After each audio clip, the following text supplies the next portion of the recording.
Looking for the best in authentic Maltese cuisine? Then you need to dine at Georgie's on Vista. Situated in the heart of Fraser Rise, you can't go wrong when it comes to family dining. We have a menu for mum and dad, one for the kids, and one for seniors. Everyone's taken care of. Don't miss our specialty nights. Tuesday night is Parma night, where you get to choose from not one, but 5 different Parmas. Wednesday night, kids eat free with every paying adult meal. Thursday night is members night, where members get the chance to win some great prizes.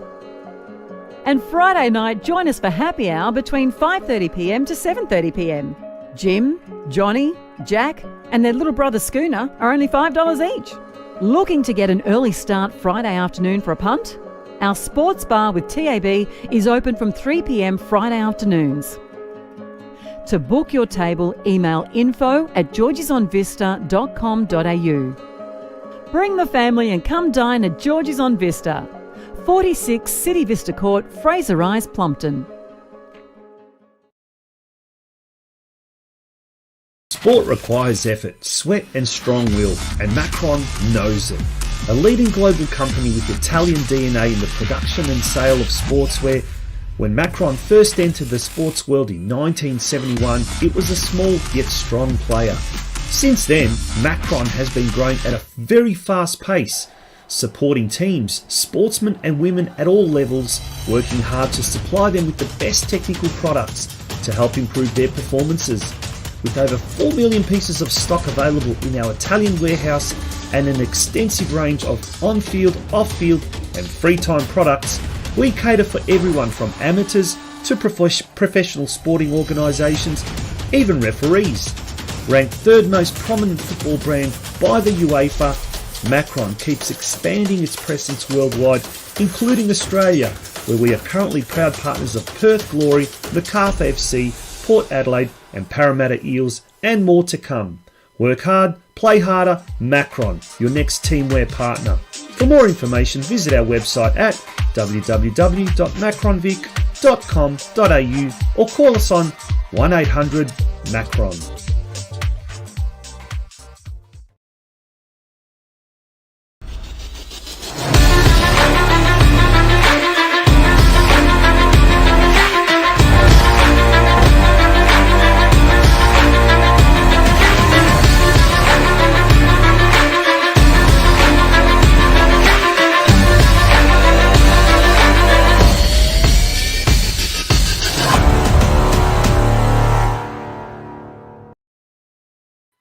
Good evening and a very, very, very warm welcome to you wherever you may be. Thank you for joining us here tonight for episode 63 of the Football Out West show. It is going to be an absolute classic one tonight. We've got some huge guests. We've got lots to talk about. And without further ado, it's the man of the moment. The man, he is often seen putting up all sorts of social media posts, particularly now around the Euro 2020 time, Mr. Craig Filer. Craig, how are you? How's things? Good evening, listeners. Yeah, I'm well, Tonci. Thank you. Are you bleary-eyed like the rest of us, trying to cope with these ungodly hours? But, mate, we wouldn't have it any other way, would we? No, as I said last week, work gets in the way, mate.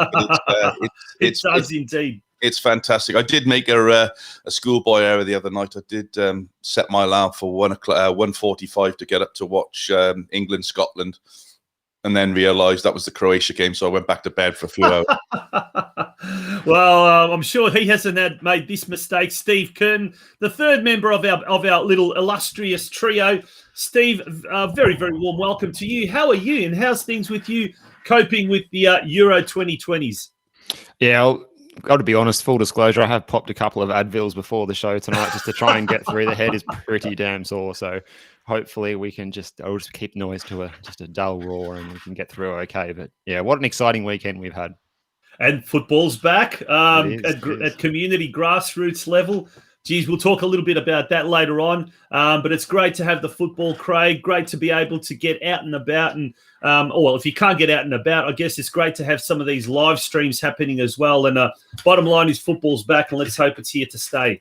Yeah, absolutely. It was a cracking day to get out and about yesterday. It got a bit chilly towards the end. Myself and Steve had the privilege of calling one of the games for the NPL2, Northcote versus North Geelong, and that was an entertaining second half, shall we say, Steve? But it got a little bit cold towards the end of the game. But it was fantastic to see football back on the fields. Now, I guess one thing, guys, and you guys would have been out at the John Cain Memorial Reserve, or John Cain Reserve, how it's called. Yeah. The fact that in Melbourne we couldn't have crowds this weekend. Hopefully that is all going to change next weekend. But you had the whole grandstand to yourself. So you had shelter, you had cover, and I guess you didn't have any pesty little spectators getting in front of you. Actually, we did. Yeah, there was a few pigeons in there as well, so we weren't having pigeons. A few pigeons got in there, so we didn't have the run of the place, did we? Exactly, Craig. No, but we did have a little pest that joined us in the second half of the show as well. Just sat behind us, didn't he? Yeah, he did. Big shout out to Ahmed. We can name or not. Yeah, big shout out to Ahmed who joined us and sat behind and was busy trying to chat to us while we were trying to commentate. But yeah, it was great to be back. Now, Craig, we've got some massive. We thought last week's show with Lucy Zelic, how good was that interview? And what a great show that was last week. And we won't mention about the fact that a record was created for the first time in 62 episodes. But talking about the F-bomb. Language warning on that one, guys. Language warning, correct. It didn't get taken off air. Yeah. But mate, tonight we've got just as big a show. Tell us all about it. Yeah, good one again tonight. We've got fantastic guests. He's a little bit weird, blurry-eyed himself, having taken on a new role at Optus Sport, and he'll talk to us a little bit more about that. But that's NICK STOLL, who's going to come on and talk about his role at Optus Sport, having left SBS with Lucy Zelic. He's going to talk about that and also the Euros. So that'll be a great 20-minute chat. And then hopefully, if technology works for us, we'll be speaking to ex-Socceroo, I think Heidelberg, Green Gully and South Melbourne player as well, in Paul Wade, who's going to join us. He's on a bit of an 8-hour road trip, so he's looking to join us around about 7:45. Big Wadey, that should be excellent. Man who was very love him or hate him at NSL level when he stepped up to the plate and was the Socceroo, the captain of the Socceroos. A very inspirational figure, so we look forward to talking to him. We'll be talking about his career as a Socceroo, the NSL past. We'll also be talking about the proposed national second division, and indeed the Socceroos at the moment and their World Cup qualifying campaign. Steve, apart from the Euros, have you been keeping an eye on what is happening outside the Euros and the NPL, i.e. the A-League, the Socceroos, and the Copa America as well happening at the moment? Oh, yeah, just easy to cover all of those things at the same time, isn't it? And maintain a functioning human life. Yeah, it's pretty difficult. Watched a bit of NPL this afternoon, a bit of Heidelberg, Green Gully, and then switched over to the A-League semi-final between Melbourne City and Macarthur that just finished not that long ago. Let's go straight into it. Let's talk about the A-League semi-final itself. We know last night Sydney FC overcame Adelaide United to qualify for their 20th grand final in a row. Yeah. Tell us about today's game, the Melbourne City v Macarthur FC game. Yeah, well, we got through to 0-0 at halftime. The two goal nets were living a pretty charmed life without making contact with the ball until the 54th minute when Marco Tilio set up Stefan Kolakowski. And a minute later, it was Kolakowski returning the favour for Tilio. So the two youngsters with a goal and assist each in the space of 2 minutes.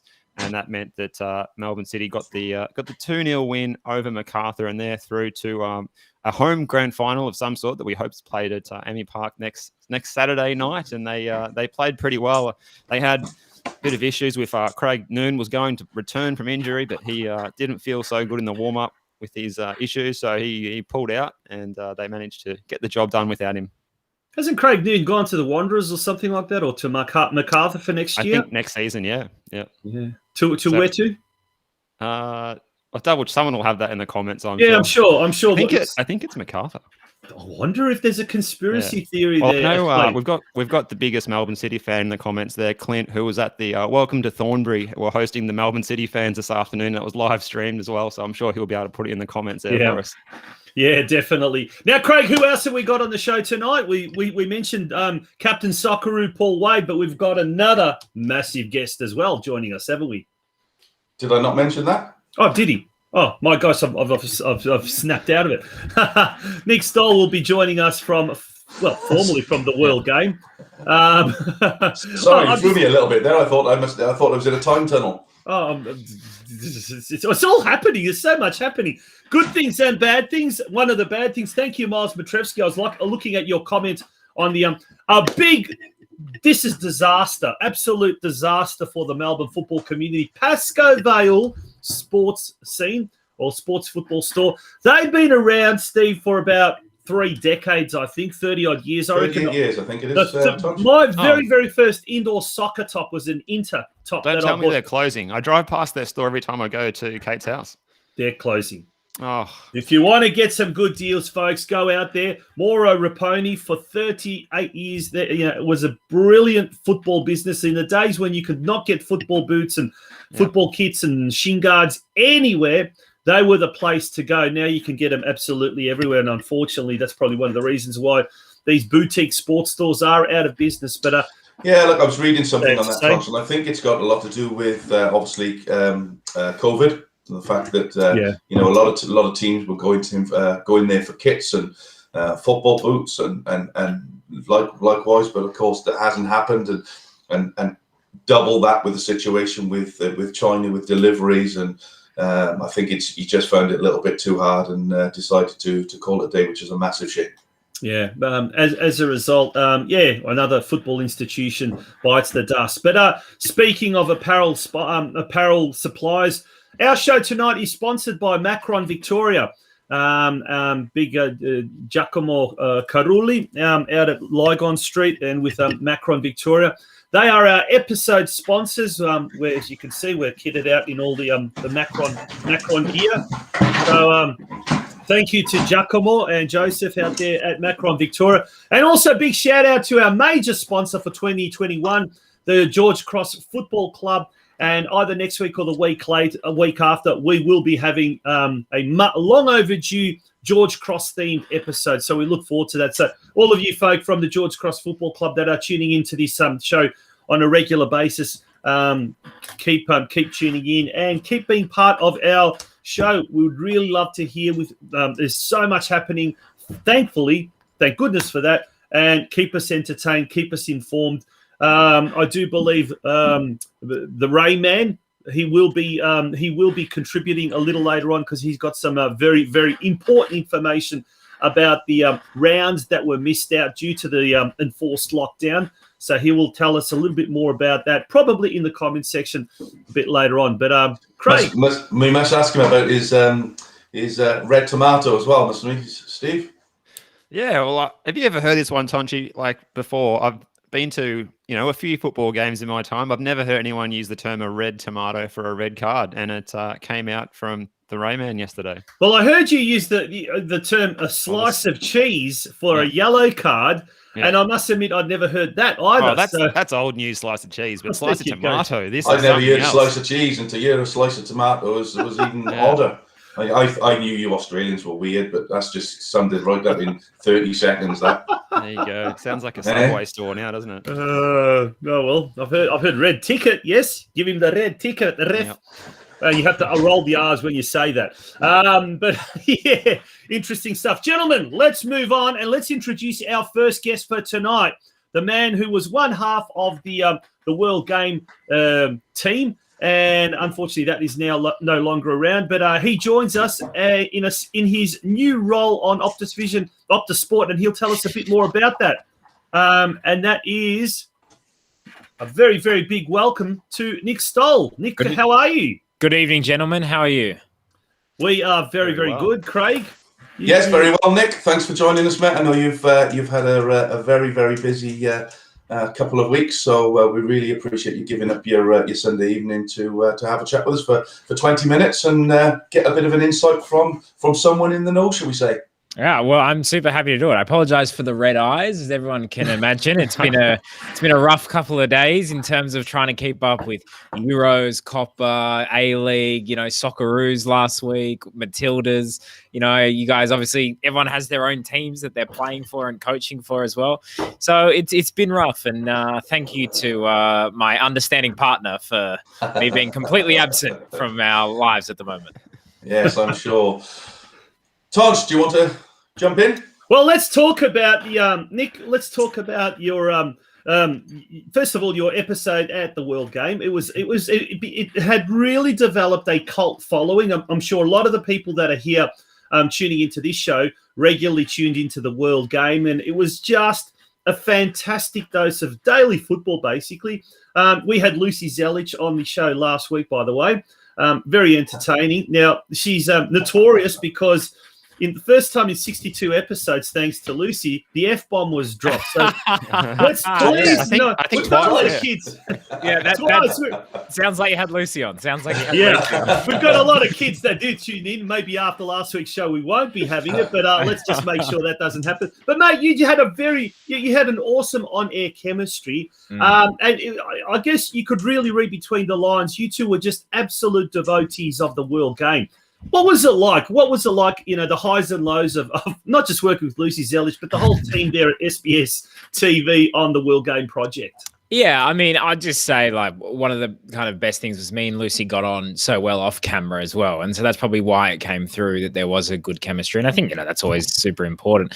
But the reason we got on so well was because we loved football so much, and we'd both loved football all our lives. And, it was really nice to do the show with her and everyone tuning in. I can see in the comments, Santino Mamone, one of our great fans, Alex Simakovsky, another one. We had so many people tuning in. We really did appreciate it, and it was such a fun show to do. We got to talk to so many really cool people, and it was a nice combination of interviewing people like James Johnson, people right up the top of the game, great ex-players, coaches, current A-League players, W League players, Matildas, and then also bringing in the people's comments as well. That was kind of a really nice balance to get both sides, and I really, really enjoyed it. And who knows, we might try and do something maybe in the future, but that's for maybe later on. But I had a really great time at SBS. I did work experience there when I was 14 years old, when I was still at high school. I worked there while I was at uni, just doing the random jobs around the place, and then it was my first full-time job when I finished uni.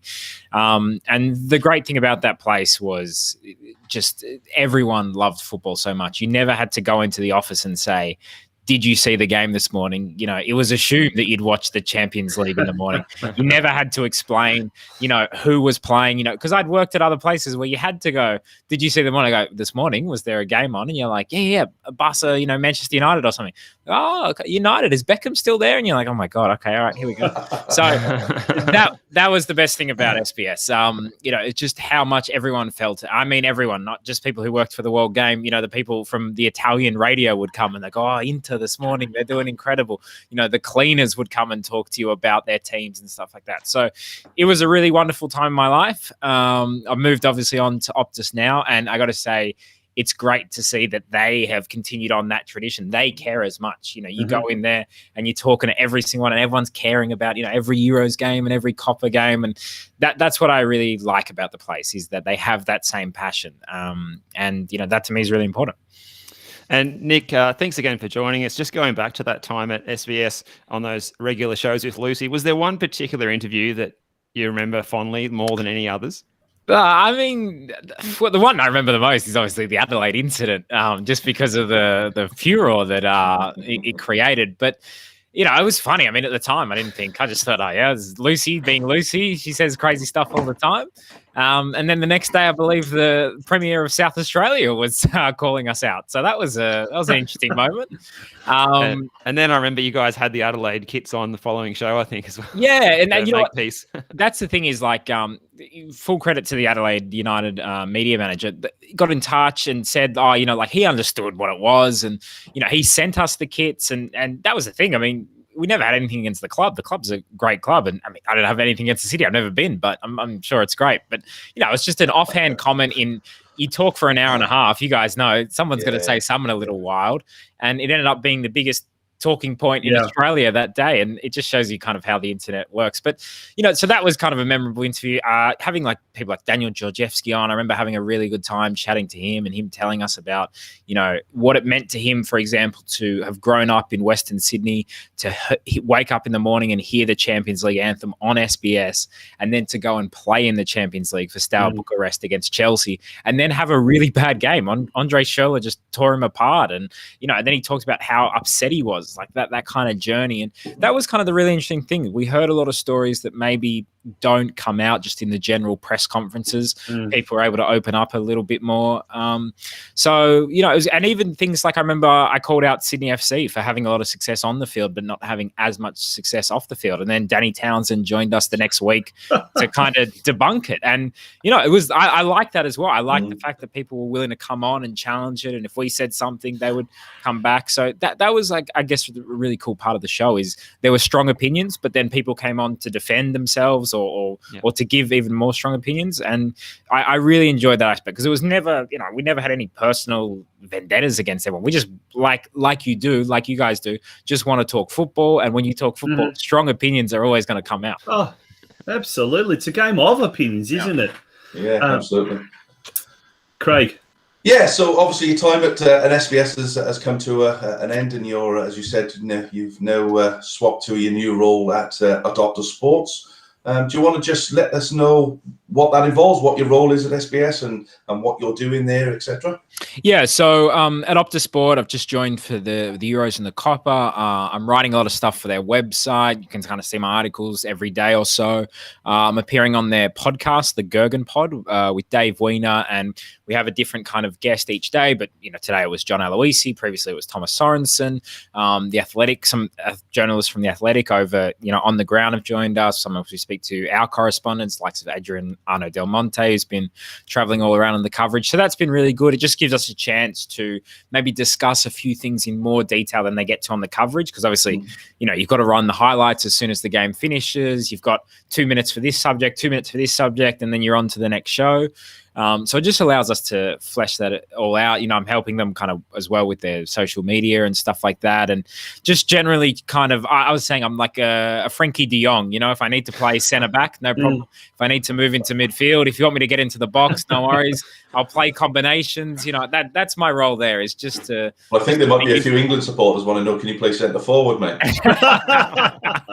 Hey, you know what? I got to say, well, Harry Kane, I tipped him to be Golden Boot, and that seemed pretty. At one stage, so in my mate's tipping comp, I tipped Harry Kane to be Golden Boot. My mate, who is a Spanish, nationalist, tipped Alvaro Morata to be Golden Boot. I was laughing at him so hard, and then look at this: Harry Kane, no goals; Alvaro Morata, 1 goal. So, absolutely. Yeah. We'll touch on that a little bit later on. Now, we've had former Fox Sports commentator Simon Hill on the show several times, and particularly the last time he came on, he lamented the fact that with Fox Sports, it was very mechanical. There was no room to do anything magazine style to really, dissect the issues that are at hand in football. We know there are so many stories to tell. At Optus, it's completely the opposite, isn't it? Like with the recent Football Belong series and a lot of the magazine style programs and snippets and what you're not. It really must be a breath of fresh air that it's not just the game or it's not just the commentary, but you're able to look at all these different issues. Who in your mind at Optus Sport is brilliant at that? Who is really good at which one of the guys there is just good at looking at all the issues surrounding the game? Well, I got to give a lot of credit actually to Rich Bayless, who obviously people see host the coverage, but he was the EP behind Football Belongs as well, and that whole series. David Davidovic and Ben Coonan were the kind of guys who were executing it on a day-to-day basis, but Rich was absolutely involved every single step of the way, and kind of overarching and seeing the whole process. So, what he's done there and what he's set up is really, really incredible. And I worked with him a little bit at Fox Sports Sports previously when he was a presenter there. Mm-hmm. And then to see now, I think 7 or 8 years on since I last worked with him, what he's built, because he was there from day one, from, him and I think a few other people came across from Fox Sports and helped set it up. What they've built is incredible. So I give him full credit. Another one that I kind of really enjoy talking to, and I've just really enjoyed, in between kind of games and having cups of coffee together, is John Aloisi. Mm-hmm. Obviously a legend, player, A-League coach, all that, but just a really good guy to have a chat with about football. Great experience, really, like you say, sees the whole game, understands all the issues at all the different levels. Obviously, he's close with his brother Ross, who's at Adelaide United, and all the experiences they've had together. So he's someone that, I always just love talking to about Australian football. But there's plenty of people who, people like the editors who want to have a chat about, the way Sydney FC are playing or whatever, or, the guy running their social media wants to talk about, South Melbourne and all these kind of things. So, yeah, there's a lot of good people there. And it's really good, actually, to see that on the Optus Sport on the TV that you've got different options as well. If you don't want to watch a full game, you can watch a mini 45-minute, and if that's too long, you can watch a 24. Yeah. And there's nothing else like it. It is a fantastic, unique facility for us to be able to watch the World Game. And of course, it's got lots of other things on there as well. But right, let's get into what we asked you to come on for, was to talk about the Euros. Yeah, which is obviously taking much of our time up. Lots of sleepless nights, especially for yourself. You were telling us earlier on you start relatively early in the morning. Yeah, so I'm up usually at about 4 a.m. To get into work. So that means I catch the last Euros game. I catch up often from the games that I've missed the night before through, the mini match thing, the mega minis that they have as well. They're always very helpful. I was saying the other day that some of the more difficult games to watch, England, Scotland included, should have come with a warning label when you clicked on the mini match and just said, listen, just watch the 3-minute version. It's the same level of highlights. But no, it's been really good. And then obviously watch the Copper games. So there's usually 2 Copper games in the morning as well. And then appearing on the podcast as well and writing articles. It's a lot happening. The days go very quickly. But I'm having a great time. Great. And how have you found the start of obviously the Euros? We're just over a week or so in now. We're into match day 2, or two ties we played in match round 2. Let's go back into perhaps Group A to start with, Steve. Yeah, do you want to look at the results from Group A or the? Yeah, we'll have a touch and have a chat about some of the results. Okay, let's see if we can get those here. So, what do we have the other day? Most recently was the Italy result. They're all Italy won 3-0 against Switzerland. So they've had 2 3-0s now. Well, and this is the thing about Italy, and I'm very proud. So I'll tell you, I did tip Italy to win the tournament at the start of the tournament, which I think is looking like a very good tip. I did also tip Turkey to get to the semi-finals, which is looking like an absolute literal Turkey of a tip. But anyway, so Italy have been extremely impressive. They'd never won or scored 3 goals in a single Euros game in their history, and now they've done it twice in a row. Italy have been a revelation. Roberto Mancini has completely kind of changed the traditional way that we associate, it's not Catenaccio anymore. It's counter pressing. It's on the front foot, possession heavy football. Locatelli has been a fantastic player from Sassuolo. Berardi. It's been really, really good to watch Italy, and at home as well in the Stadio Olimpico. And I don't know about you guys, but one of the things I've actually really enjoyed, which I didn't think I would enjoy or was a bit skeptical on, is all the different host cities. And to me, it's fantastic. I think it's been fantastic to have it's a European UEFA. It's not a country hosting it. It's every country, or as many as they can. I think it's brilliant. Yeah, and you see the scenes in Hungary at the Ferenc Puskás Arena. You see the scenes in Scotland, Hampden Park. The scenes at Wembley. The scenes in Denmark even. In Italy, it's Germany as well. Last night, it's been really cool. I think at the time I was a bit like, what 12 cities? What are they doing? That sounds so weird. That doesn't make any sense. I think we're always skeptical of new things, but in a continent like Europe, which is a bit more, obviously closer together, you couldn't do it in Asia. There's no way you could play one It's game more accessible, isn't it? Europe's more accessible to Europeans. It's Exactly. 3 hours and you can be just about anywhere. Exactly. So, I think it's been a great little thing of the tournament. But yeah, Italy starting really well. The other team to kind of win both their games is Belgium, who beat Denmark 2-1. And Kevin De Bruyne coming off the bench really played well in his 45 minutes there. So they're both top of the group. Wales, we've got to say that they've been pretty impressive in their second game. Careful what you say. Well, they surprised. No, what do you think? How do you think your Welsh team has gone? Yeah, look, they've surprised me. If I'm absolutely honest, I know there was a couple of comments coming back from the UK about them being a pub team, but look, they've really surprised me. Look, the first game against Switzerland wasn't particularly good. It wasn't exciting. We just talked about the England-Scotland game. It wasn't particularly exciting. But I think, given the hype that Turkey were given pre-tournament, going into that game, I suppose I wasn't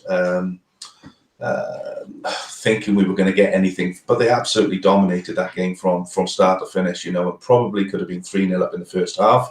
Of course, Gareth Bale, the Messiah, missed a penalty, but his overall performance in that game was Gareth Bale of old. He's found a new role as well, though, Craig. He's dropping into different positions he has, than we normally see him in. Yeah, he's reinvented himself. Yeah, and I've said on social media, he's lost that little bit of pace that he had, that everybody associates Gareth Bale with, was that electric pace. You always remember that goal that he scored, I think, against Arsenal for Spurs back years ago, where he had 15 metres on someone and still got the ball and scored. And so he's lost that back a little bit of pace, but he's now adapted to a different type of role.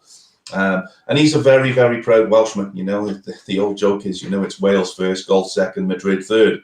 And that's the way that the Gareth Bale is. But look, they've really surprised me. And the game tonight, look, they both times obviously Italy are through. They only need a point. I think they'll be super confident going into that game that they can get something from it tonight. Or in the morning. Yeah, and I got to say, Gareth Bale's a really interesting one in terms of his future now because, supposedly he's going to go back to Real Madrid, which is where he's contracted to, and Carlo Ancelotti is now the coach there, and him and Ancelotti actually have a really good relationship, and one of Bale's best season was under Ancelotti previously. So, if he's in this kind of form, you'd think Real Madrid are really going to want to step him up because one thing that they lacked last season was kind of, goals, someone to help Benzema carry the load up front. So, it's amazing to think 12 months ago that Sergio Ramos wouldn't be at Real Madrid, but Gareth Bale would be. Yeah, absolutely.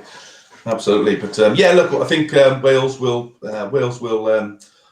look. They're all qualified, I think, and a point tonight we'll see that through. But you're right with Turkey. I think they've been a real disappointment. For what was being hyped as one of the contenders, wasn't it, or the dark horses. So. I mean, I feel like we got sold a lemon.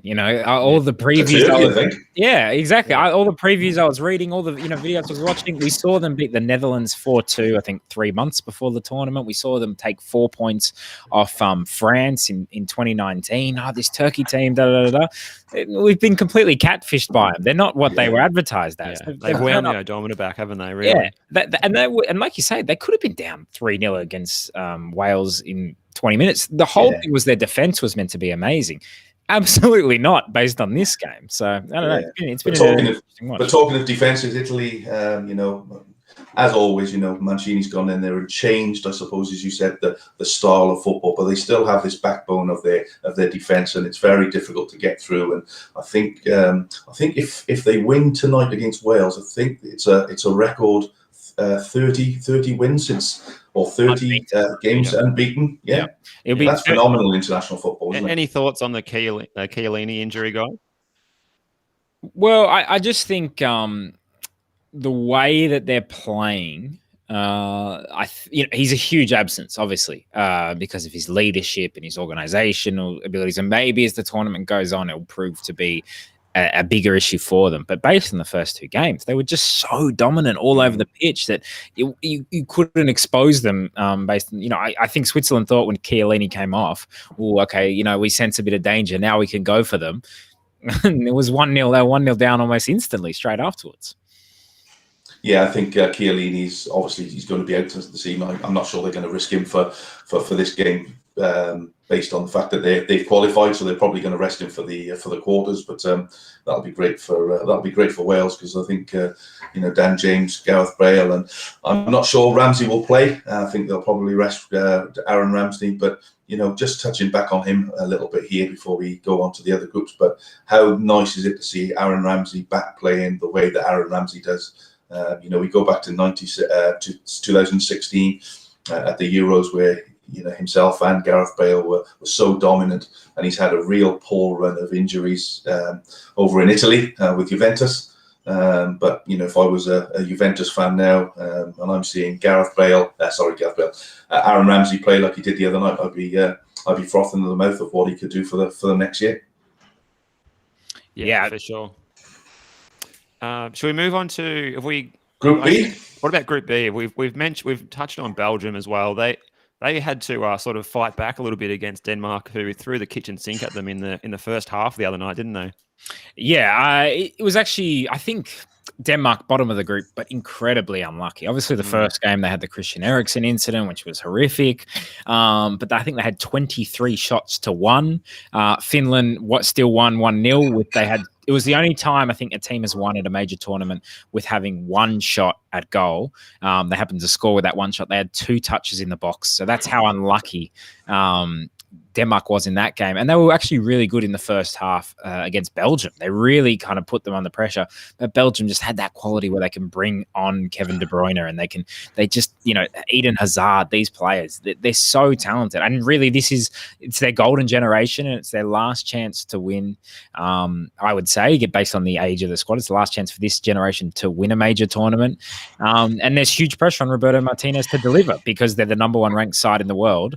And they should. I don't think they will, though. I think we'll see them kind of stutter again, whether it's in the quarterfinals or the semifinals. And do you think this will be Martinez's last campaign as the Belgian boss? Do you think he's going to get back into club management, which is where he wants to be?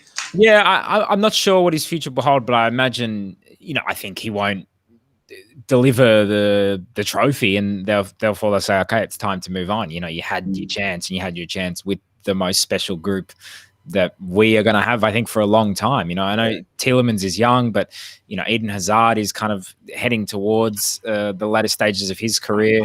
Lukaku is in incredible form, but again, also, he's kind of at his peak right now. So I think it's basically win or, whether he wins it, I think if he wins it, he'll want to move on to club management. And if he fails to win it, then Belgium will want to move on to a different manager. Yeah. So Belgium to go through in that group. Who's the runner-up? You know what? I'm still back in. I think Denmark can get up there, actually. Yeah. I know it looks hard for them to, they're down there, but to me, they've been impressive. I look at the chances they're creating. They just need a better striker. Martin Braithwaite, I'm a big fan of Barcelona. He's not the killer striker that you need, And so I don't know. I think Denmark we'll finally see them win tomorrow night.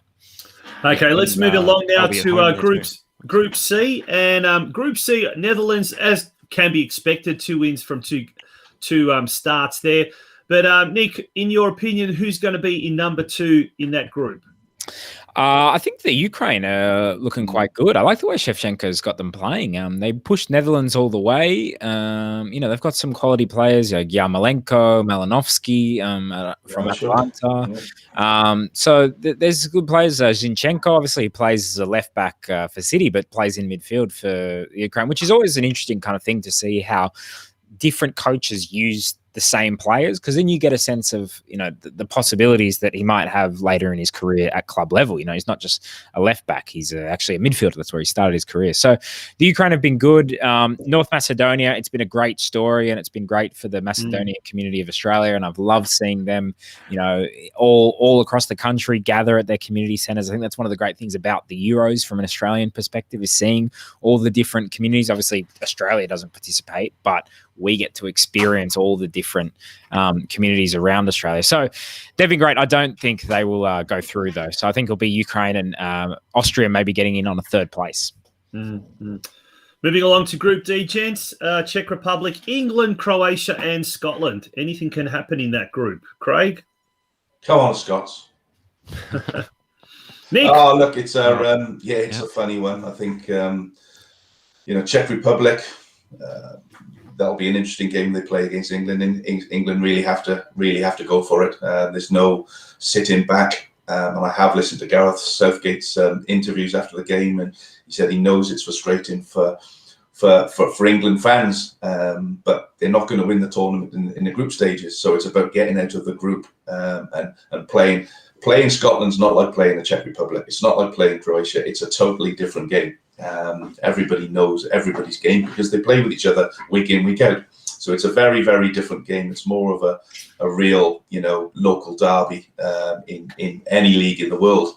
So I think, put that into perspective, I think England were outplayed by Scotland, I have to say. I thought Scotland were fantastic value for their point, and you could see the joy on their faces of the whole club and the supporters after the game. But, I would imagine, looking at this, that England would probably be Croatia. I think it'll change. I think the squad might change, and Gareth will be a little bit more offensive. I think playing two centre holding midfield players really hasn't worked for them. And probably Croatia to go through. I don't think Scotland will beat Croatia, although it'll be a tough game.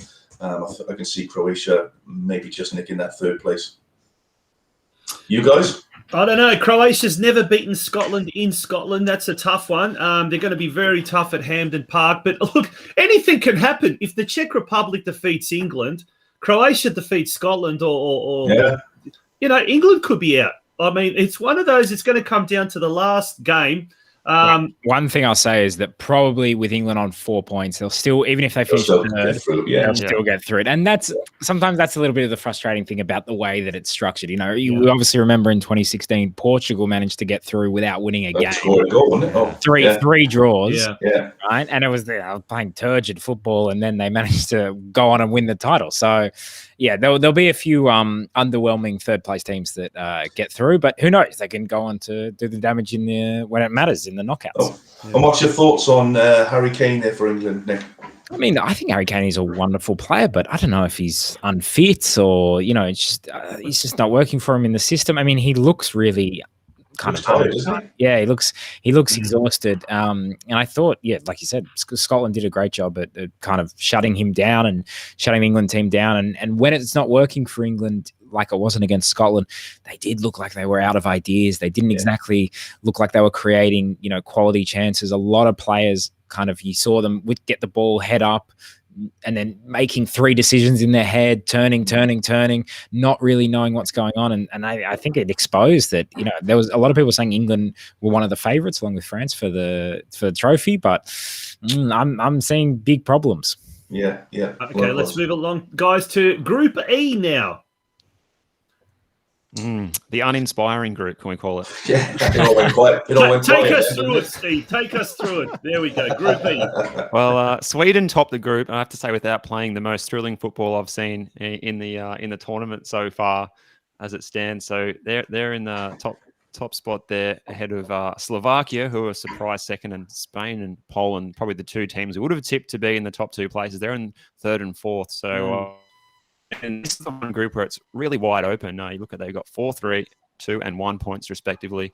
So, anyone's game in this group. I don't know what's going to happen next, but I hope it's more exciting than their previous 2 match days. Nick? Yeah, I just look at this and I think Spain what an interesting team. Spain actually, for any people who follow kind of the expected goals, Spain actually has the best expected goals in the entire tournament. They've got 6 expected goals and they've scored 1. So that just shows you the problems that they have up front. They are creating chances, but Alvaro Morata and Gerard Romero are not putting them away at all. So, there's big kind of issues there for Luis Enrique. Spain is kind of the traditional Spain of lots of possession, but they can't exactly break through. And when they do, they can't take their chances. And I was saying to someone today, To me, it's the same recipe that they used in, that golden generation of 2008 to 2012, but the ingredients are not as fresh and not as high quality as they were when you had Iniesta, Xavi, Pique Busquets, David Villa, Fernando Torres, all those players, to David Silva coming off the bench. There was a lot of people who could break down a tight defense. I don't know if Spain have that right now. So I do think they will beat Slovakia, and I do think they will go on to, qualify for the next round. But it's been like you say, an underwhelming group. And the group of death is actually happening to be the most entertaining, and I guess a lot of the entertainment is being provided by the bottom side, Hungary. They've done extraordinarily well, and also their fans there at the Ferenc Puskás Arena have been incredible. But France at the moment on top there with 4 points. Germany and Portugal sharing second and third with 3 points, and Hungary on the bottom with 1 point. That whole that whole sequence, I guess, could change after match day 3, Nick. Yeah, absolutely. And what a performance from Germany overnight to beat Portugal 4-2. And what a response from Joachim Löw. There was all this talk. He had to change his back three. In Germany, they were saying you have to move to a back four. You've got to get Kimmich in the midfield. He stuck to his guns. He played Kimmich at kind of a right wing back position, overloaded on that side with Thomas Muller coming across and Kai Havertz as well. They're all together, a lot of combination play. And then it freed up Gosens on the other side. Acres of space, 40, 50 meters of space every time. And he had the game of his life. This guy that, a lot of us hadn't even really heard about when he was called up for the team, and he's involved in every goal, scores one, assists one. What a performance. Touch on Portugal there, Nick. I've been really uninspired by Portugal. I thought, against Hungary in the first game, I know they won, but they left it, I think it was 84 minutes before they scored their first goal, and obviously won it in the end. And, I thought they were particularly poor against Germany last night. Where, with the caliber of players that they have in their squad, you'd expect a little bit more from Portugal at this stage, wouldn't you? Or is it a case of just getting through this group stage and then seeing what Portugal are capable of in the next round?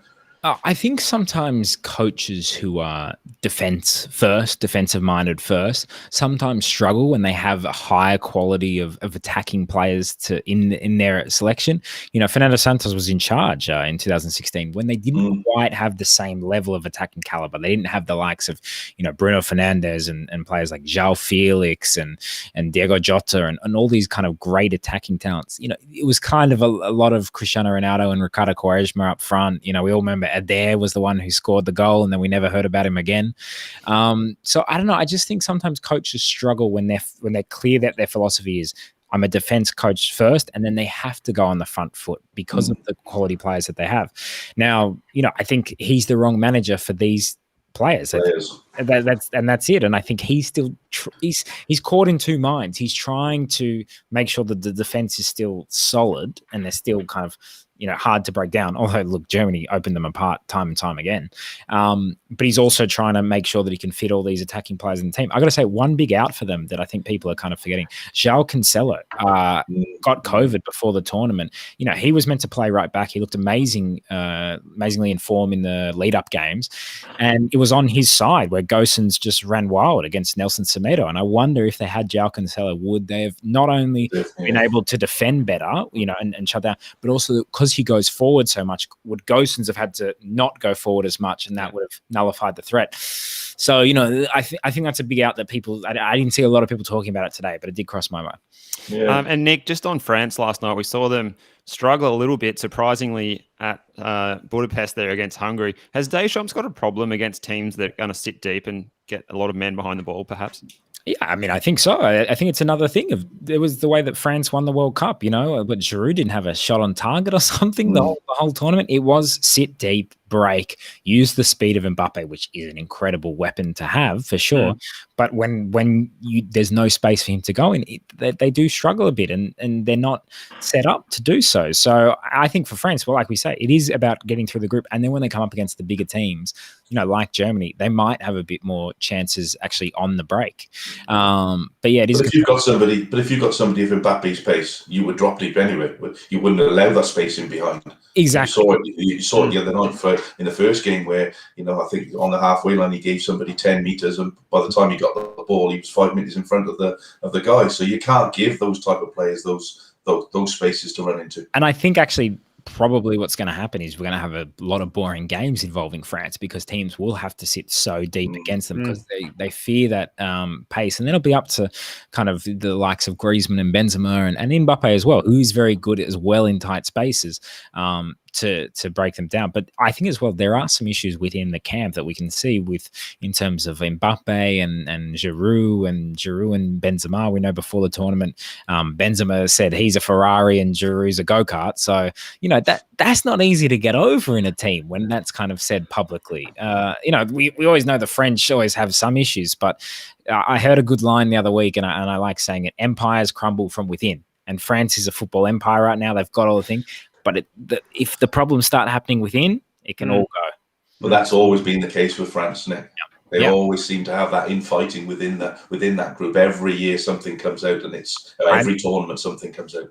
I mean, Benzema is a great example. I mean, he nearly blackmailed his own teammate. And then my favorite example is, of course, in 2010 when Raymond Domenech had to read out the hostage note when the team wouldn't come off the bus, when they were refusing to train. And he was saying, okay, the players have given me a statement to read. Here it is.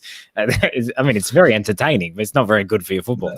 No, absolutely. We're speaking with Nick Stoll, the former The World Game co-host, and he's now with Optus Sport. Nick, if hang about, just we're going to take a little bit of a break, and when we return, we're going to look at the upcoming fixtures, and we'll go around the panel and we'll see who is going to be the team that is going, or which team is going to win. So do stay with us. You are listening to or watching the Football Outwear Show. Don't go away. Sport requires effort, sweat and strong will, and Macron knows it. A leading global company with Italian DNA in the production and sale of sportswear. When Macron first entered the sports world in 1971, it was a small yet strong player. Since then, Macron has been growing at a very fast pace, supporting teams, sportsmen and women at all levels, working hard to supply them with the best technical products to help improve their performances. With over 4 million pieces of stock available in our Italian warehouse and an extensive range of on-field, off-field and free-time products, we cater for everyone from amateurs to professional sporting organisations, even referees. Ranked third most prominent football brand by the UEFA, Macron keeps expanding its presence worldwide, including Australia, where we are currently proud partners of Perth Glory, Macarthur FC, Port Adelaide and Parramatta Eels, and more to come. Work hard, play harder, Macron, your next teamwear partner. For more information, visit our website at www.macronvic.com.au or call us on 1800 Macron.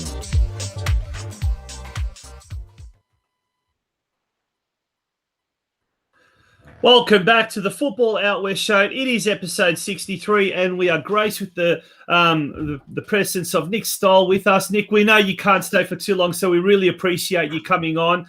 Mate, let's go through the fixtures, the upcoming fixtures, and very, very quickly, let's pick a winner, so we won't go too long on that. But if we go straight with match day 3, the first of it this morning or tomorrow morning, Italy-Wales. Nick, what's your take on this game? Well, I mean, it'll be interesting to see how Mancini approaches it. Obviously they've looked really ominous. Do they keep that going? Do they stay with the same lineup? Do they try and bring in the likes of Verratti, who I think, Marco Verratti is a fantastic player, but he's a bit unfit. He needs minutes in his legs. Do they try and bring him in as well, just to get that going? I'm not sure. I think maybe we could see a draw here, depending on the rotations that Italy use, and also the rotations that Wales do as well. So I'm going to say 1-1. And Switzerland and Turkey? Well, Turkey, biggest disappointment of the tournament so far. So I'm going to have to say Switzerland are going to win there. And I think Bril Imbolo, if he plays like he did in the first game, will tear through that defense. Okay, then we move along to Group C, and that's going to be Tuesday morning. Ukraine taking on Austria, and at the same time, North Macedonia, Netherlands. Nick, firstly, Ukraine versus Austria. Yeah, like I was saying, I like what I've seen from the Ukraine. Austria kind of very reliant on David Alaba to kind of create something for them. They've had their issues with Arnautovic and all that kind of stuff. So I'm going to say the Ukraine will win there. And then I think the Netherlands, even if they rotate a few players, are going to be too strong for North Macedonia, who, have definitely done themselves proud in this tournament, but we're always going to be up against it. Yeah. Now, Russia and Denmark in Group B, that's the 5 o'clock game. And notice the two games are both being played simultaneously. And then Finland taking on Belgium. Yeah, good luck to anyone trying to get a decent night's sleep this week. 2 a.m., 2 a.m., 5 a.m. But, you got to – I feel like all our bosses should, just give us a little bit of slack for this month. But, yeah, Russia, Denmark, I think Denmark are going to win that one. Like I say, I like the way they're creating a lot of chances. I haven't been very impressed with Russia. And Finland, Belgium, well, I mean, David versus Goliath. So you'd have to say – I mean, in that case, David won. But in this case, we'll say I think Belgium Goliath will win. Yeah. Okay, moving along then to Wednesday morning. We've got the big one in Group D, Croatia taking on Scotland, and then the Czech Republic taking on England. Both those games at 5 o'clock. Nick? I'm going to tip Croatia to beat Scotland in Scotland, which is huge. I think it's going to be like a tight game, but I still like something about this Croatian team. I still like Luka Modric to bring kind of a masterclass out. Czech Republic v England. I think it could be another draw, actually. I think England could get very frustrated. And then going a little further, I think Sweden is probably going to just have enough to beat Poland, or that could be a very close game. And then I think Spain, if as long as someone can put the ball in the net for them, they should be able to beat Slovakia. But honestly, at this stage, I'd try every single person up front at training and see what works. And finally, the group of death Thursday morning at 5 o'clock. Portugal taking on France, Germany taking on Hungary. Well, you'd say Germany would be pretty strong favourites against Hungary, who've done well. But, obviously Germany looked really good and looked to have found their form. And I'm a big fan of Thomas Muller, actually. Such an intelligent player, such an important player. So I think he'll find a way through. He seems to have been around forever, doesn't he? Oh, doesn't he? Yeah. We're talking about that today. He's actually quite young, but I think he's one of those ones because he broke onto the scene quite very young, didn't he? Yeah. And he actually looked a bit old. Like, remember Ian Robin was already balding when he was at like Chelsea, but he was actually 21, and then he kept going on until the 2014 World Cup or whatever it was. So, it's an interesting one. But Portugal, France, I'm going to tip France. I think they'll beat Portugal there. Excellent. Well, thank you very much for joining us.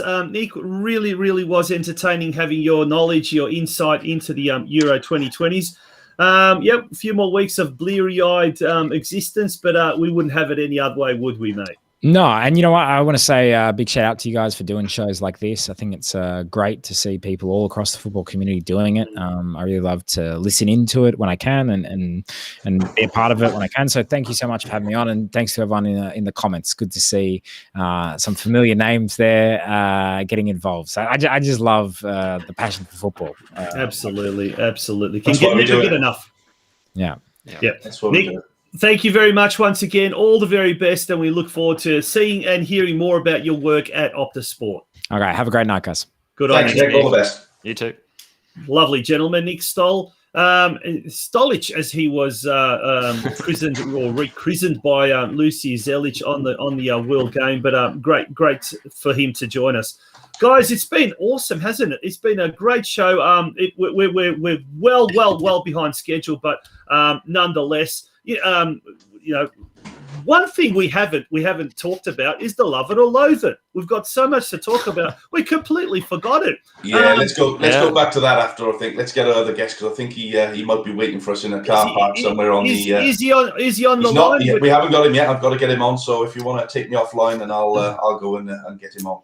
No problem. Well, what we're going to do in the meantime is we're going to show a little clip about our next guest. And that clip we will show very quickly. And it was Paul Wade when he was talking about how he was marking the great Diego Maradona. Only goes for about a minute. A beautiful intro into our next guest.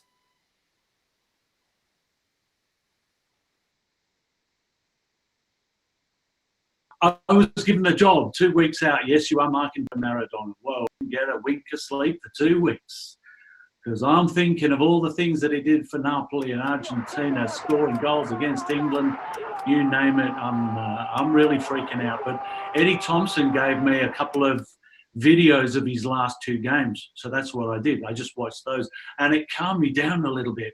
I wasn't thinking about the Maradona against England. I was thinking about his last 2 games in these World Cup qualifiers. So for the whole game, I walked around. Yeah, I got a couple of tackles in. The one tackle I did win, they scored a goal from. He was going down the right-hand side. I just got across and tackled him. The ball went to Milan Ivanovic. I got up, chased it, got it off him, crossed it, they scored. Argentina! A tremendous goal!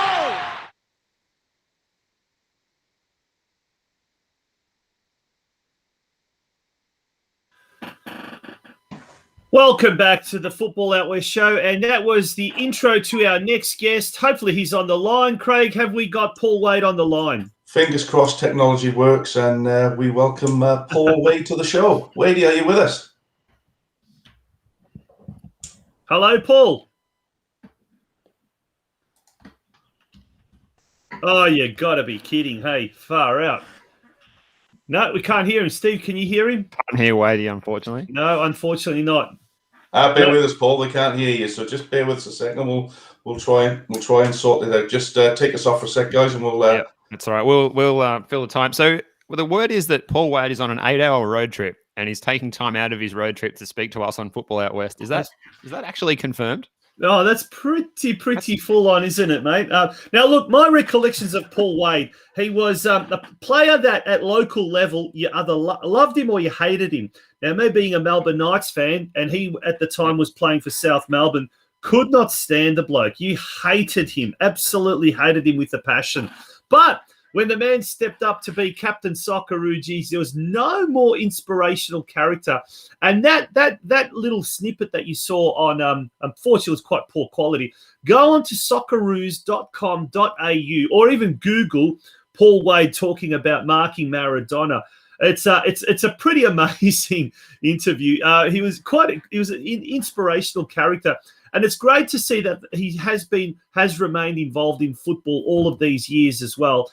And look, hopefully we can get him on the show. He's got a lot to talk about the old NSL days. He's got a lot to talk about the proposed National Second Division and indeed the current Socceroos World Cup campaign, which, Steve, you've been following quite a fair bit. And how did the Socceroos go?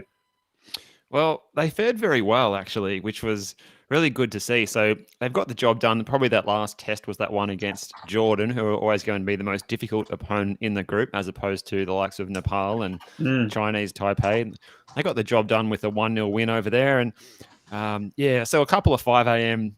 alarms for us to watch some of those games. And then the last couple of games I didn't catch, but some really good news, as we've spoken about in previous weeks, with Fran Karacic being capped as a Socceroo now. And hopefully Arnie can get over his love affair with Grant and maybe give Karacic a regular start there at right back. And Aiden Hustic has been the player of the tournament for us as far as we've concerned. I've been concerned in that hub. He's been fantastic. Yeah, it's great seeing some of these players that have left Australian shores and are coming, well, they haven't come back to Australian shores, but the first time that we're actually seeing them in action.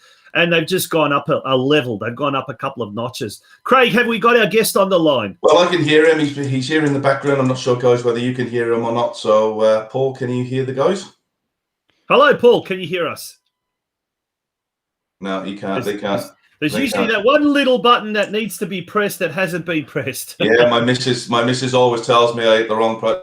You're pressing the wrong buttons, yeah. Don't touch the settings. Try now. Can we hear him now? Hello, Paul. I think Hello, Paul. Hey, Troop. Yes. There we go. We've got him. Oh, my most humble apologies. I'm out in Forbes in outback New South Wales.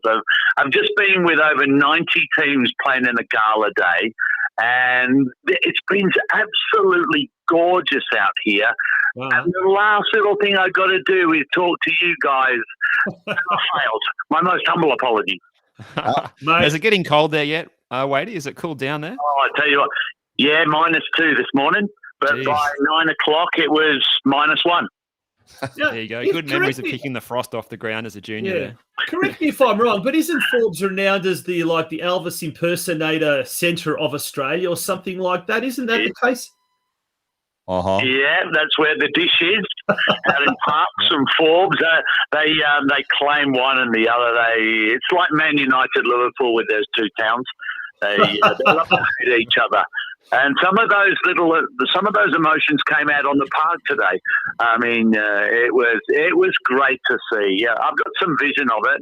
I'd love to show you, but to see, I think it was about 5, 6 grounds, shockers with kids and parents. It was just a real celebration. And what was the reason for the tournament, Paul? Well, it's called the Forbes and District Soccer Club at Gala Day. And they obviously didn't do it last year because of COVID. But I've been twice now, and I just think I wish I could get this and take it to Sydney and show and Melbourne, anywhere in Australia, and say, this is how it's done if everybody pulls together.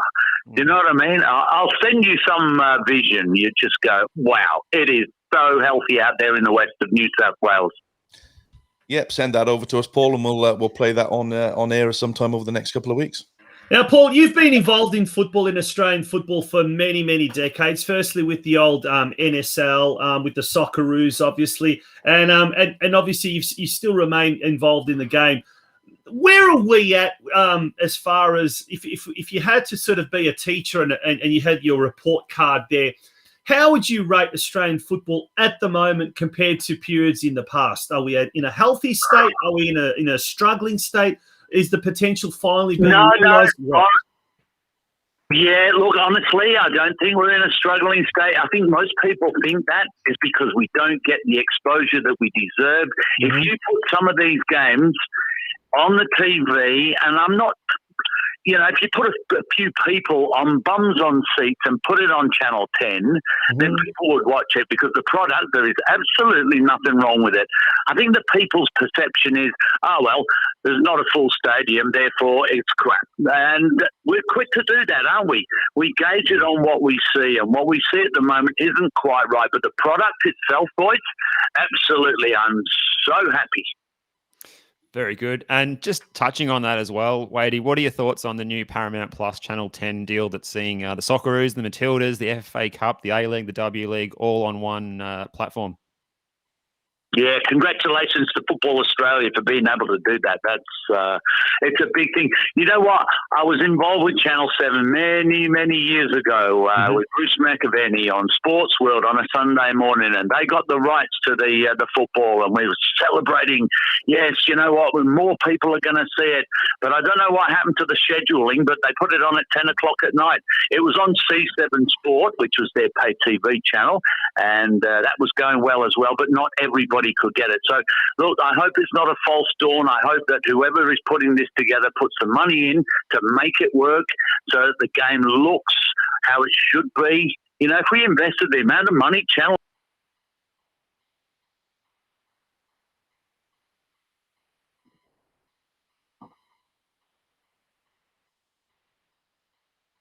Now, lady, in the intro before we got you on, we said, or I said, you're one of those players that you either loved or you hated. At the NSL level, you were you were much maligned, but you were also much revered. But once you got to the captain Socceroo position, there was no player more inspirational than yourself. Now, in the intro, we had the interview that with yourself. On socceroos.com.au about marking the man, the legend, Maradona. Mate, that must have been a thrill of a lifetime coming up against a player like that. But then having to really sort of realise, hang on, you're in a game, you're in a contest, you can't be starstruck, you can't be overawed, you got to get on with the job. How was it, or how easy or how difficult was it to go from being a fan to being a competitor?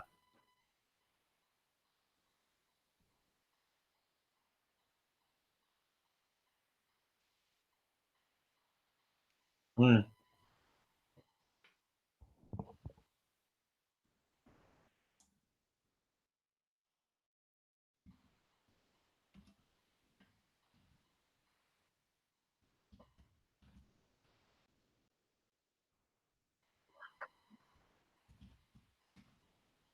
Mm.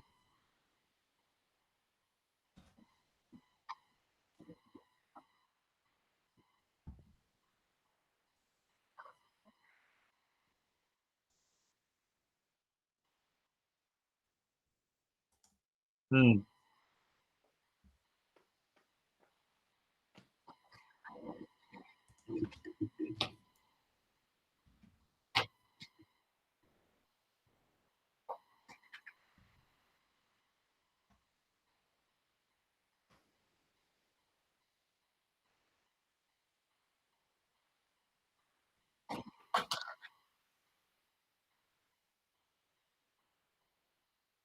You go with him. Now, I thought that was a little bit too much, but look, I got the picture. And I think it was because I was looking at those last two games that he played that, you know what, I don't know whether I can stop him, but at least I'm not afraid of the consequences if I can't. You know what I mean? Because I think people freeze. Like if I ask you to do a speaking gig, stand up in front of 50 people and talk, you freak out. And if you do it often enough, you don't. So I'd watched this thing often enough. I wasn't freaking out. I was nervous, but I wasn't afraid of the consequences. Steve. Very good. Wadey, the other morning I happened to have ABC Grandstand on, and just by random chance, they played a full replay of the 2015 Asian Cup final that you were on special comments for on the call. What are your memories of that magic night for Australian football, and perhaps the legacy that we should have taken on from that? Yeah, you know what I admired about that? Not just the players and how, when you concede a goal that late in the game, psychologically you were about 5 minutes from winning the thing, and then all of a sudden you have to start all over again. I just admired the fact that Ange Postecoglou didn't change anything because he believed in what he was doing. Do you know what I mean? Yeah. I just think to myself, and he was under a lot of pressure by these so-called experts with their microphones. I mean, they're commentators because they can't coach. That's the reason we're all commentators, because we're no good. We don't really understand the game, and if we've got a problem, fix it. True. That's the truth. And to see Ange stand there and go, no, I don't care what you're all saying. I'm going to play 3 at the back and 5 or 6 in midfield, and I'm going to take a chance, because if they score 8, we'll score 9. And I thought, now that is a very brave man who is so in touch with what he wants to deliver. And look what he's done now. Look what he's doing now. So, on the park it was brilliant. But for me, when I saw him walking a lap of the ground on his own, taking in the applause, I thought, no truer moment has been delivered than the applause we give him. No, I'm just on Ange there, and we'll touch on it very, very briefly. And you said there that he has his own demeanour and his own way of playing football, Paul. Obviously, he's done very well in Australia. He's done very well in Asia, and now he's been given, I suppose, a dream gig managing Glasgow Celtic in Scotland. How do you think, given the way that he is and his demeanour, how do you think he's going to do at Scotland? At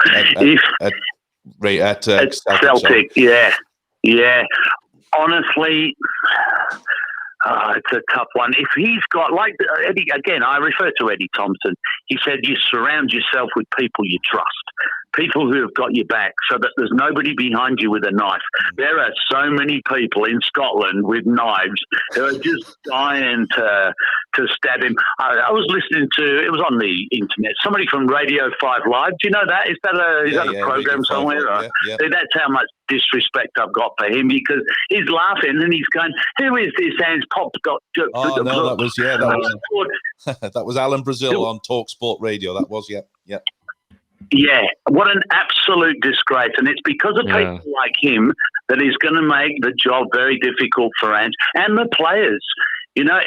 If Ange can just deal with that, or just remain confident enough that the players can actually deliver what he wants, then he'll do very well. But he's got to look out for that. I don't know whether Fleet Street live in Scotland, but I remember England beat us 1-0 and we scored the goal for them. Ian Gray, it came off the top of his head. Now, after the game, I went to a press conference and they're all asking everyone questions. And then the journalist in front of me said, so, Paul, what did you think of England. And I went, you know what? I thought they were pretty ordinary today, and we were absolutely brilliant, even though we lost anyway. Little did I know that Fleet Street have gone, yes, we have got a headline. And it said, Rue Blast for Taylor Tour flops. And then the other one, you know the 4Xs for 4X beer? Yeah. Use that as a substitute for a 4-letter word. On the back page of the Daily Mail, it said, I don't give a, and then the 4Xs about England. And all I said was, geez, we were good, and I didn't think they were that good at all. Ruthless. Wow. You've got to be. So if Andrew's saying things at press conferences, he's got to be strong enough to say, you know what, they're journalists and they're just trying to sell newspapers. I'm a coach and I'm just trying to win football matches. If you keep thinking that, you'll be able to deal with the pressure. Yeah, absolutely. Yeah. Paul, a lot has been said now moving back to Australia about the national second division. And for someone who was involved in the previous NSL, you've obviously seen the current A-League. What's your thoughts on it? How realistic is it? Because everyone sort of says at the end of the day, it comes back down to money and costs. What's your take on it? Can we see realistically a national second division in the years to come? I think early on, it's going to be very difficult to nut out what constitutes you having the facilities and the infrastructure to go up to the A-League. But I think it will sort itself out. I love the 11 principles that Football Australia have put together, and one of them is to be accountable, to be competitive, and to have consequences for not delivering on the park. I think this is perfect. You know, it's clubs. Well, I was going to say the Central Coast Mariners, but they've rammed that down my throat, haven't they, with their performance this season? But, you know, it's owners like that who don't invest in their club that will pay the price if they don't. I think that can only be healthy to have, make the top six, but avoid relegation. The drama that creates puts everyone under pressure. If people are under pressure, they perform better most of the time. Very good. Now, Paul, what's a typical day like for yourself these days with regard to your involvement in football at the current stage of your life? Well, you know what? I've had a brain operation. I've had part of my brain removed, the size of 2 matchboxes. I grew up having seizures all my life, but I didn't know that's what they were. And they got stronger and stronger as I got older. And then, it resulted in brain surgery, three operations, 5 months in hospital. And coming out the other side, you know, it makes me appreciate the fact that this game is there to be played for enjoyment. I don't know whether I'm not clever enough to, like Ange and Kevin Muscat, to avoid the guys behind me going to stab me in the back, whoever that might be, players or officials or media. And I just think to myself, just enjoy. I would rather spend 2 hours with kids having a great time, laughing, learning, just for the enjoyment, than I would having to put up with it. Crap with people who think that they're going to be Socceroos, and you know what I mean? I just think, leave that to someone else. I'm not going to be here for a long time. I'm going to be here for a good one. That's a great answer. Yeah. So obviously, as Steve said there, your day to day. Are you involved in any club? Are you involved as a someone who guides the young coaches, the young players? Do you do any on-field stuff like that, Paul, in your spare time? Yeah, I do. I do a little bit with only one club actually in the northwest of Sydney. But it's only for one night, and it just keeps me active and out there. But you know, for the most of my working life now, I do speaking gigs all over the country. I work with the Defence Force, Melbourne Business School. I've even worked in juvenile justice centres, high school kids who are transitioning into the workforce or tertiary education. I use all my football stories and my health story, and I translate that into their lives. I've got all those football shirts that I swap from all over the world, and I use those as props. So I might be talking about dealing with stress, marking Maradona. I might be talking about being dropped and resilience when I got dropped against Canada in those 2 World Cup qualifiers, which, you know what, it doesn't seem like much now, but at the time, it was the most devastating thing that ever happened to me. So how did I get through all of that? And then dealing with seizures all my life and hiding the problem. There's another thing that I never told anyone because I didn't want to be embarrassed. So I can translate all those health and sports stories and just think about the people I'm talking to, put it in their language, and it just makes sense. Do you know what I mean? Absolutely. Is there a do you have a website or a Facebook page that people can contact you if they want to get you to come and do some corporate speaking? Yeah, paulwade.com.au.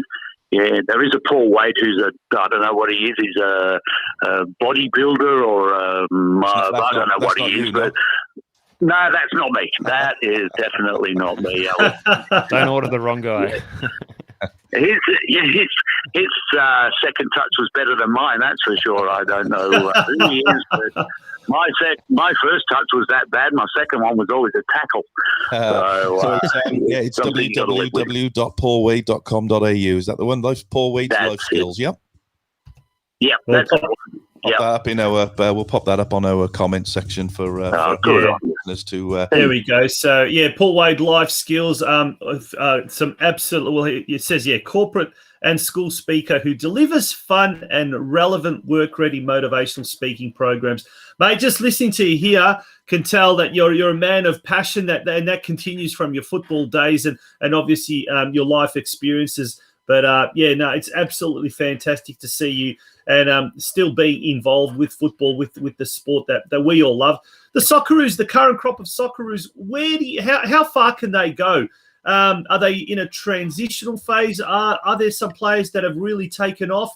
Where do you see the current crop of Socceroos? That's interesting, isn't it? Because I often think, assessing them, what does winning look like for a start?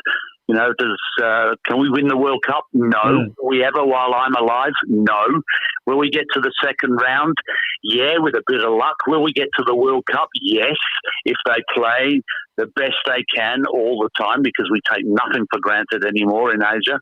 But you know what? When I think about what does winning look like to get to the World Cup, that is probably, it's getting tougher because we've done it 4 times in a row, and the more we do it, the more pressure that comes along with the failure. But I look at the team now, and I think individually there's some very good footballers here.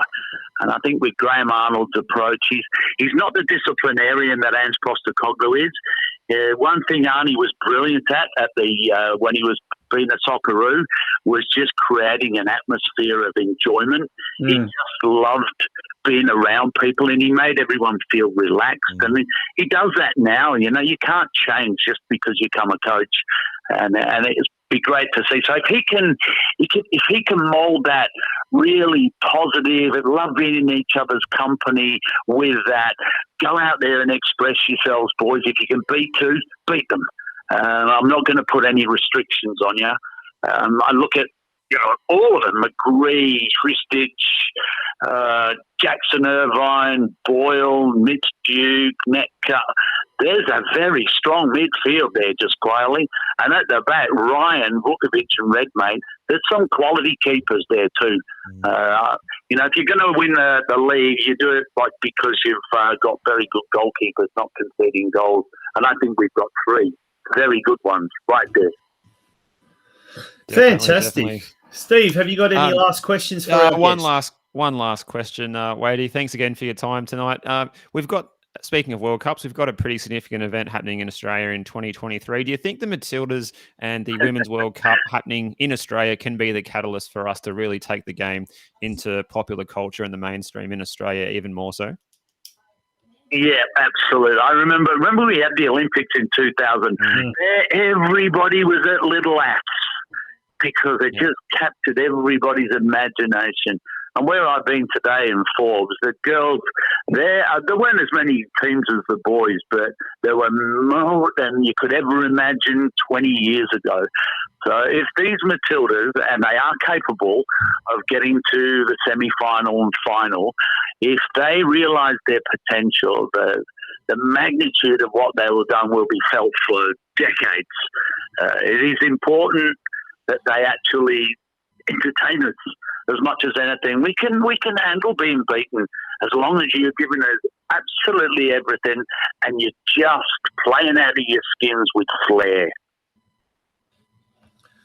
Yeah, well, hopefully that's what happens when that time comes around in 2023. Yeah, it's exciting times ahead, that's for sure. Craig, any last questions for our guest? For me, we'll let him go. He's been fantastic sitting on the lay-by on the way back from Forbes, waiting for us to get him on. So really appreciate the time that you've given us this evening, Paul. Really do appreciate it, and we will certainly get you back on at some point. Absolutely, yeah. And this time, so we can see your pretty face as well, not just on audio. He's going to say that he's got a great face for radio. Yes. Can I tell you a dad joke? By all means, you can. Well, this show's full. We love being entertained. Yes. Go on. It'll make everyone smile as they nod off. Right, somebody complimented me on my parking the other day.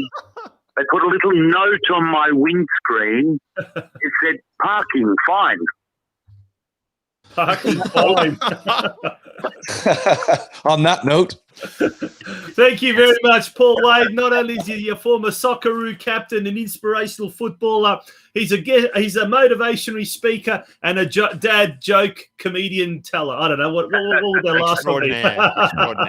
Absolutely, Paul. Thank you, Wadey. Thank you very much for joining us. We look forward to having you on again. And remember our website, folks, at www.paulwade.com.au. Very easy to remember. Thank you very much, Paul. Thanks, See you guys. Bye. Good on you. Very much. Paul Wade, former Socceroo captain. Geez, it was good to have him. Gents, we've nearly come to the end of the show. We still have not done our Love It and Loathe It. I think it's time we do it. What do you reckon? Craig, you're the first one. I'll be very quick for mine then. My Love It this week is football's back. Been thoroughly enjoyed getting out there this week and not only coaching but commentating with Steve. My Loathe It is the fact that we aren't allowed... we aren't allowed any spectators at games, which is a bit of an eerie. Oh, wow, that was hectic all of a sudden. Yeah, it's gone now. Carry on.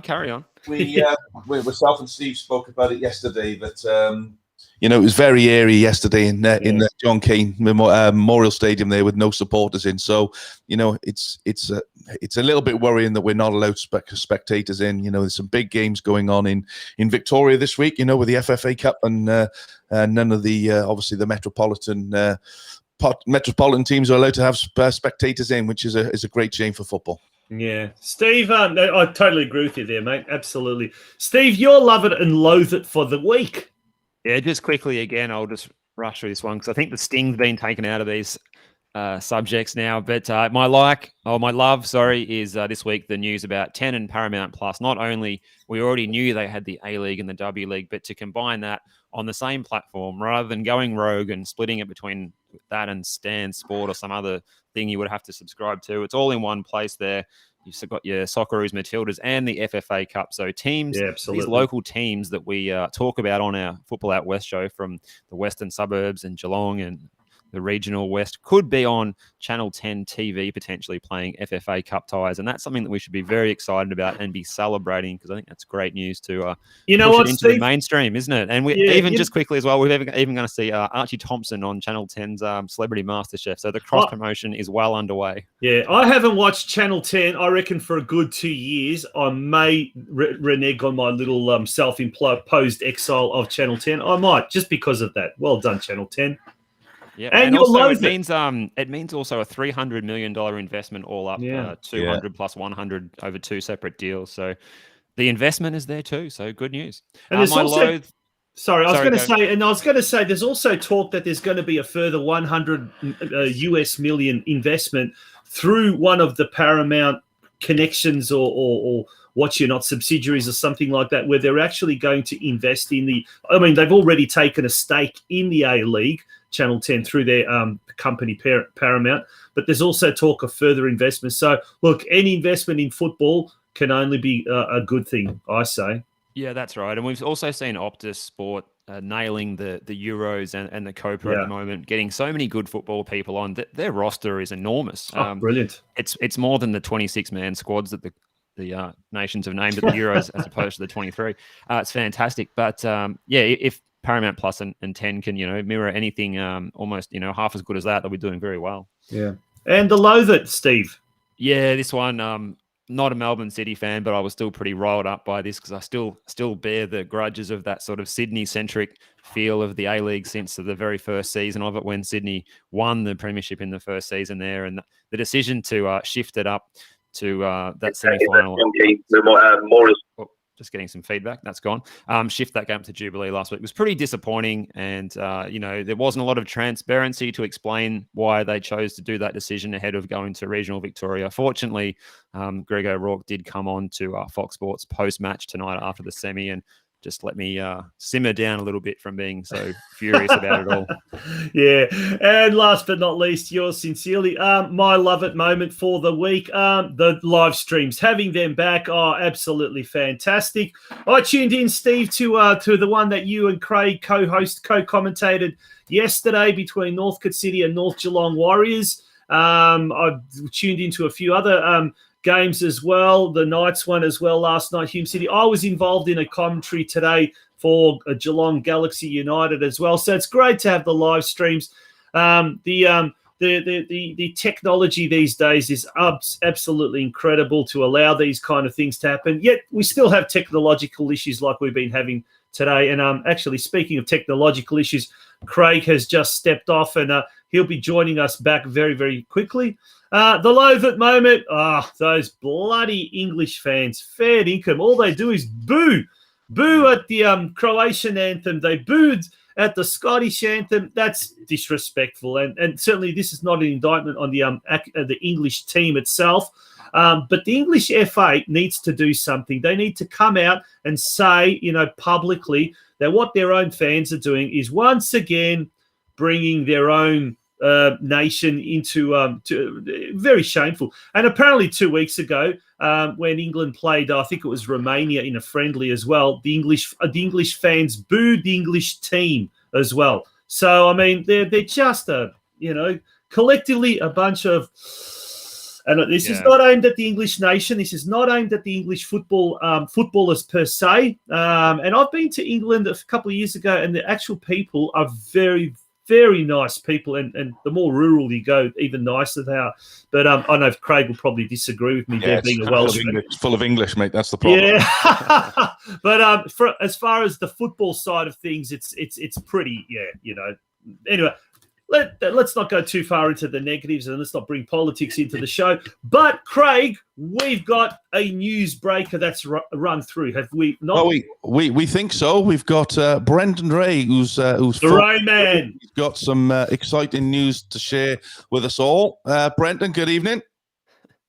Good evening, Craig, Steve, and Tonci. Good evening, Brendan. How are you, Ray man? Great to have you on board. Very well, thank you. Great to hear your voice, mate.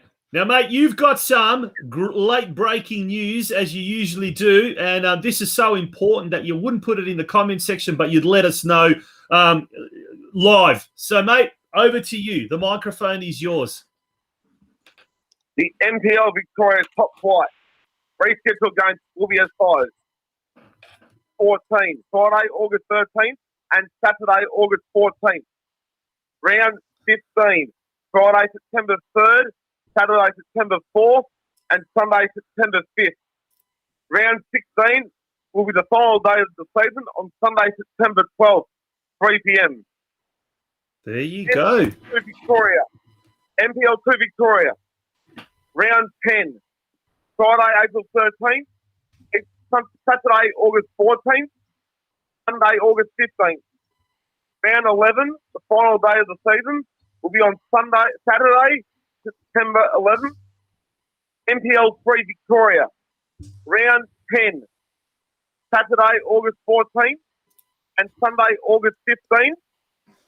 Round 11, which will be the final day of the season, on Saturday, September 11th.